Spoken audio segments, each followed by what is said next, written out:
नमस्कार दोस्तों, स्वागत है आपका हमारे YouTube चैनल पे। आज की वीडियो पे हम पढ़ेंगे रोग एवं उनसे प्रभावित होने वाले अंग। यह विज्ञान का टॉपिक है जो एग्ज़ाम्स के पॉइंट ऑफ व्यू पे बहुत ही इम्पोर्टेंट है और इस टॉपिक से एक क्वेश्चन एग्ज़ाम में आने के बहुत ज़्यादा चांसेस हैं। तो आइए देखते हैं क्वेश्चंस को। तो पहला क्वेश्चन है, निमोनिया बीमारी शरीर के किस अंग को प्रभावित करती है? जो निमोनिया होता है वो शरीर के किस अंग को प्रभावित करता है? यहाँ 4 ऑप्शन दिए गए हैं, आंत, तंत्रिका तंत्र, फेफड़ा और यकृत। तो इसका आंसर होगा फेफड़ा।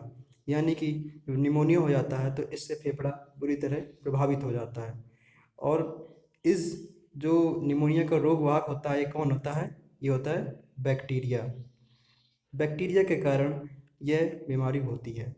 तो अगला क्वेश्चन देखते हैं। अगला क्वेश्चन है, हैजा और डायरिया किस अंग को प्रभावित करते हैं? तो जो हैजा और डायरिया होते हैं ये आंत को प्रभावित करते हैं। किससे प्रभावित करते हैं? आंत को प्रभावित करते हैं। और जो हैजा होता है ये भी जीवाणु के कारण होता है।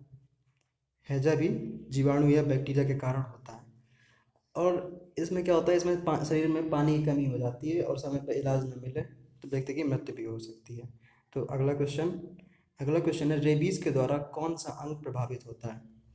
दोस्तों रेबीज़ जो है ये वायरस के कारण होता है और इससे तंत्रिका तंत्र प्रभावित हो जाता है। क्या प्रभावित हो जाता है?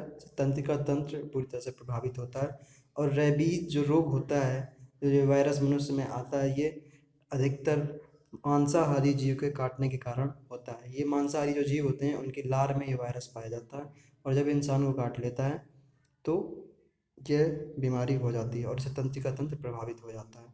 तो दोस्तों अगला क्वेश्चन है, पोलियो से कौन सा अंग प्रभावित होता है? तो जो पोलियो से कौन सा अंग प्रभावित होता है इसके लिए 4 ऑप्शन है। तो इसमें ऑप्शन बी सही होगा, तंत्रिका तंत्र। पोलियो से भी तंत्रिका तंत्र प्रभावित होता है। पोलियो होने के कारण शरीर का एक कोई भी अंग जिसमें लकवा टाइप का मार जाता है और वो उस अंग का विकास नहीं हो पाता। और जो पोलियो होने का कारण है ये भी वायरस से होता है। किससे होता है? वायरस से होता है। तो अगला क्वेश्चन है, मधुमेह किस अंग को प्रभावित कर देता है? जो मधुमेह यानी कि डायबिटीज़, तो इससे क्या प्रभावित होता है? इससे अग्न्याशय प्रभावित हो जाता है। क्या प्रभावित होता है? अग्न्याशय। यानी कि ऑप्शन सी सही है। मधुमेह में क्या होता है, जो ब्लड होता है ब्लड में ग्लूकोज या शर्करा की मात्रा बढ़ जाती है जिससे मनुष्य को थकान होने लगती है, सांस फूलने लगती है, उसकी जल्दी थक जाता है और मोटापा बढ़ने लगता है। अगला क्वेश्चन है, ट्रेकोमा और ग्लूकोमा किस बीमारी से संबंधित है? यानी किस अंग की बीमारी से संबंधित है? तो ट्रेकोमा और ग्लूकोमा होते हैं, ये कहाँ होते हैं? ये आँख की बीमारी हैं। आँख में ट्रेकोमा और ग्लूकोमा होता है। अगला क्वेश्चन है, तंत्रिका तंत्र निम्नलिखित में से किस बीमारी से प्रभावित हो जाता है? तंत्रिका तंत्र को प्रभावित करने वाली कौन सी बीमारी है? इसके लिए ऑप्शंस दिए गए, मधुमेह, निमोनिया, टिटनेस और मलेरिया। तो जो तंत्रिका तंत्र को प्रभावित करने वाली बीमारी है इन 4 ऑप्शंस में से वो है टिटनेस। टिटनेस टिटनेस जिसे भी हो जाता है उसका तंत्रिका तंत्र प्रभावित हो जाता है और वो काम करना बंद करने लगता है। टिटनेस आप जानते ही होंगे, किसी भी जंग लगी हुई चीज़, कांच या किसी जानवर के काटने से टिटनेस होता है। और टिटनेस का रोग वाग कौन होता है? रोग वाग किसका होता है? बैक्टीरिया। बैक्टीरिया इसके कारण टिटनेस होता है। तो अगला क्वेश्चन है, हेपेटाइटिस। हेपेटाइटिस किस अंग को बीमार कर देता है? यानी जब किसी को हेपेटाइटिस हो जाता है तो कौन सा अंग उससे प्रभावित होता है? तो हेपेटाइटिस से यकृत प्रभावित हो जाता है। हेपेटाइटिस से यकृत में खराबी आने लगती है। और हेपेटाइटिस किससे होता है? हेपेटाइटिस वायरस से होता है। तो दोस्तों अगला क्वेश्चन है, मलेरिया व प्लेग शरीर के किस अंग को प्रभावित करते हैं? तो मलेरिया व प्लेग शरीर के किस अंग को प्रभावित करते हैं? मलेरिया व प्लेग से लाल रक्त कणिकाएं प्रभावित होने लगती हैं। यानी कि ऑप्शन बी सही है। लाल रक्त कणिकाएं मलेरिया व प्लेग होने से बुरी तरह से प्रभावित होती हैं। अब इसमें मलेरिया किसके कारण होता है? मलेरिया होता है प्रोटोजोआ के कारण। जो इसका वाहक होता है मच्छर। मच्छर के काटने से मलेरिया होता है। और जो प्लेग होता है वो होता है बैक्टीरिया के कारण। प्लेग होता है बैक्टीरिया के कारण और मलेरिया होता है वो प्रोटोजोआ के कारण होता है। तो दोस्तों अगला क्वेश्चन है, ब्रोंकाइटिस से कौन सा अंग प्रभावित होता है? ब्रोंकाइटिस ब्रोंकाइटिस से कौन सा अंग प्रभावित होता है? ब्रोंकाइटिस से प्रभावित होते हैं फेफड़े प्रभावित हो जाते हैं और फेफड़े खराब होने लगते हैं ब्रोंकाइटिस से, और ये भी एक बैक्टीरिया से होने वाली बीमारी है। तो इस क्वेश्चन का ऑप्शन सी सही होगा। तो अगला क्वेश्चन है, पीलिया शरीर के किस अंग को प्रभावित कर देता है? पीलिया पीलिया जिसमें क्या होता है, इसके लक्षण होते हैं शरीर पीला पड़ने लगता है, हाथों पैरों के नाखून पीले पड़ने लगते हैं। तो ये शरीर से कौन सा अंग इससे प्रभावित होता है? तो इसमें ऑप्शंस दिए गए हैं। इन ऑप्शंस में जो प्रभावित होने वाला अंग है वह होगा यकृत। जब पीलिया हो जाता है किसी को तो उसका यकृत यानी कि लीवर बुरी तरह से प्रभावित होता है और उसी के कारण शरीर पीला पड़ने लगता है। तो ऑप्शन सी सही होगा। और पीलिया पीलिया किसके कारण होता है? पीलिया जो होता है वो भी वायरस के कारण होता है। चलिए अगला क्वेश्चन देखते हैं, ट्यूबरक्लोसिस बीमारी किस अंग से संबंधित है? ट्यूबरक्लोसिस बीमारी किस अंग से संबंधित है? तो इसमें जो ऑप्शन दिए गए हैं, जब ट्यूबरक्लोसिस हो जाता है कौन सा अंग प्रभावित होता है? तो इससे प्रभावित होता है फेफड़ा। ट्यूबरक्लोसिस से भी फेफड़े प्रभावित होते हैं। ट्यूबरक्लोसिस को भी टीबी कहा जाता है। और ये जो बीमारी होती है किससे फैलती है? इसके भी जो रोग वाहक होता है इसका रोग वाहक बैक्टीरिया ही होता है। तो ट्यूबरक्लोसिस बैक्टीरिया के कारण होती है और इससे कौन सा अंग प्रभावित होता है? इससे फेफड़ा प्रभावित होता है। ऑप्शन ए सही होगा।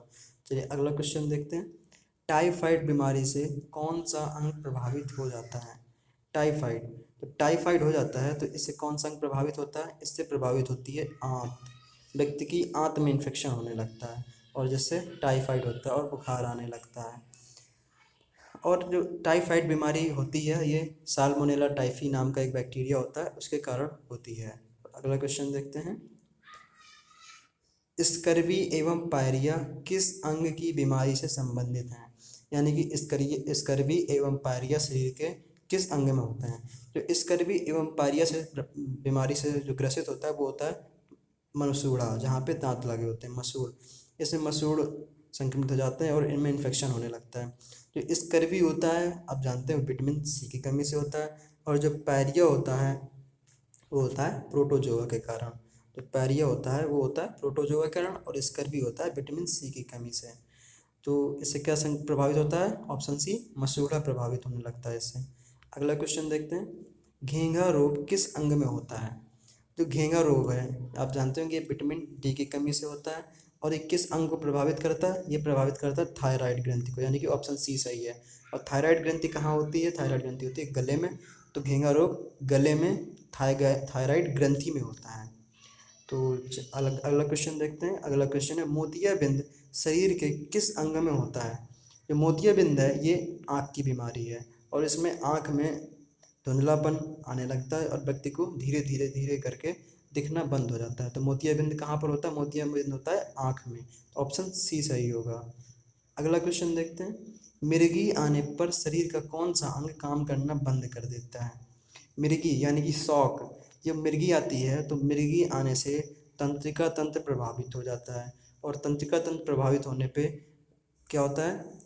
व्यक्ति की बेहोशी आने लगती है और वो होश में नहीं रहता है। तो मिर्गी आने से कौन सा अंग प्रभावित होता है? मिर्गी आने से तंत्रिका तंत्र प्रभावित, यानी कि ऑप्शन सी सही होगा।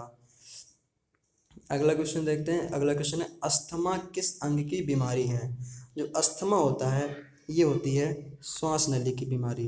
किसकी बीमारी होती है? श्वास नली की, यानी कि ऑप्शन बी सही होगा। अस्थमा आने पे श्वास नली में इन्फेक्शन हो जाता है और व्यक्ति को सांस लेने में दिक्कत होने लगती है, उसकी सांस फूलने लगती है और सांस लेने में भारी भारी आवाज़ें आने लगती हैं, उसको सांस लेने में बहुत ज़्यादा तकलीफ होती है। तो अस्थमा से कौन सा अंग प्रभावित होता है? अस्थमा से श्वास नली प्रभावित होती है।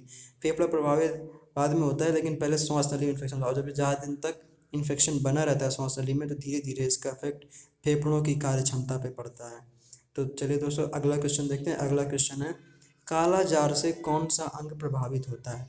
जो काला जार नाम की बीमारी होती है इसे कहते हैं कि हड्डी में बुखार बसना, इसी को कहते हैं हड्डी में बुखार बसना। और ये कहाँ पे किस अंग को प्रभावित करती है? ये बीमारी काला जार जो होता है ये अस्थि मज्जा, जो अस्थि मज्जा होती है ये तो उसे प्रभावित कर देता है ये। और इसी बुखार को कहा जाता है काला जार हड्डी की बीमारी। ये हड्डी में बुखार बसना लोग कहते हैं, इसी को कहते हैं। और इसका किसके कारण होता है ये प्रोटोजोआ के कारण होता है। किसके कारण होता है? ये प्रोटोजोआ के कारण होता है। कालाजार प्रोटोजोआ के कारण होता है। और कौन से अंग को प्रभावित करता है? ये अस्थि मज्जा को प्रभावित करता है। अगला क्वेश्चन देखते हैं। अगला क्वेश्चन बिल्कुल हाल ही का है, जो अभी वर्तमान में फैला हुआ है पूरे ऑल वर्ल्ड में। ये है कोरोना से कौन सा अंग प्रभावित होता है। इसमें 4 ऑप्शन दिए गए हैं, तंत्रिका तंत्र, श्वसन तंत्र, गुर्दा और मस्तिष्क। जो कोरोना से संक्रमित होता है, कोरोना से प्रभावित होता है, कौन सा अंग प्रभावित होता है? इससे पूरा श्वसन तंत्र प्रभावित होता है। एक अंग प्रभावित नहीं होता, इससे पूरा तंत्र प्रभावित हो जाता है। कौन सा? श्वसन तंत्र।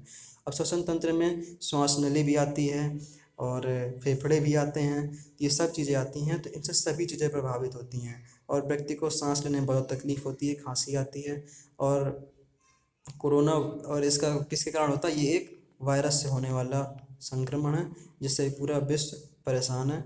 और इसका वायरस का क्या नाम है? इसके वायरस का नाम कोरोना फैमिली का ही एक वायरस है, जो जिस बीमारी को नाम दिया गया है कोविड-19 के नाम से। तो इससे क्या प्रभावित होता है? इससे पूरा श्वसन तंत्र प्रभावित हो जाता है। तो दोस्तों आज के लिए तो ये इतने क्वेश्चन जो बहुत ही ज़्यादा इम्पोर्टेंट है और आपके किसी भी एग्ज़ाम्स में आने की बहुत बहुत संभावनाएं हैं। दोस्तों आपको अगर वीडियो अच्छा लगा हो तो प्लीज़ चैनल को सब्सक्राइब करें और बेल आइकन दबाएं, जिससे आपको आने वाली अन्य वीडियोज़ की नोटिफिकेशन मिल जाए। और दोस्तों अगर वीडियो अच्छा लगा हो तो लाइक करें, और जो भी सुधार के लिए या अपनी जो भी सुझाव देना चाहते हो तो उसके लिए प्लीज़ कमेंट करें। तो दोस्तों thank you very much for video देखने के लिए। धन्यवाद।